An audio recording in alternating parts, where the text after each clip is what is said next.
Pinuna ng Makabayan Block ang pahayag ni Senate President pro tempore Ping Lacson na ginamit lang umano ang pangalan ni Pangulong Bongbong Marcos sa insertions sa 2025 budget.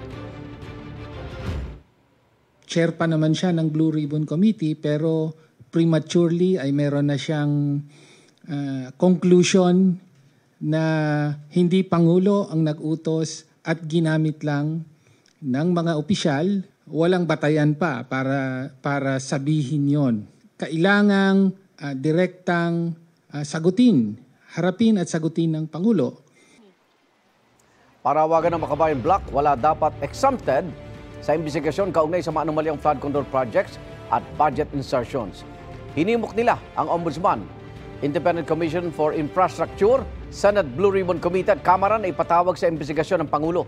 Pati si dating Ako Bicol Representative Saldico, dating DPWH USEC Roberto Bernardo, dating Executive Secretary Lucas Bersamin at dating Budget Secretary Amena Pangandaman.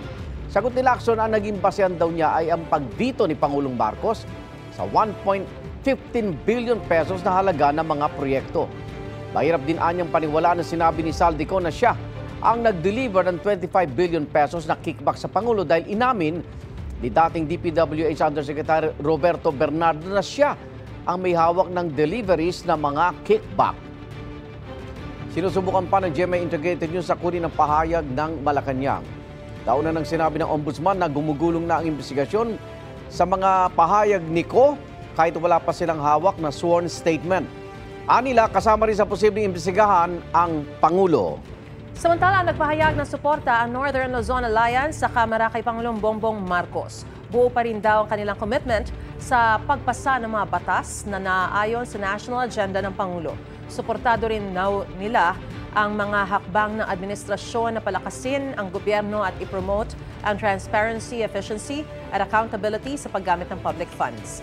Ang alyansa ay binubuo ng 40 mambabatas mula sa Region 1, 2 at Cordillera Administrative Region.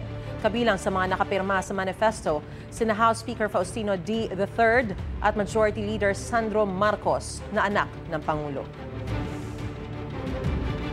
Igan, mauna ka sa mga balita, mag-subscribe na sa GMA Integrated News sa YouTube para sa iba't ibang ulat sa ating bansa.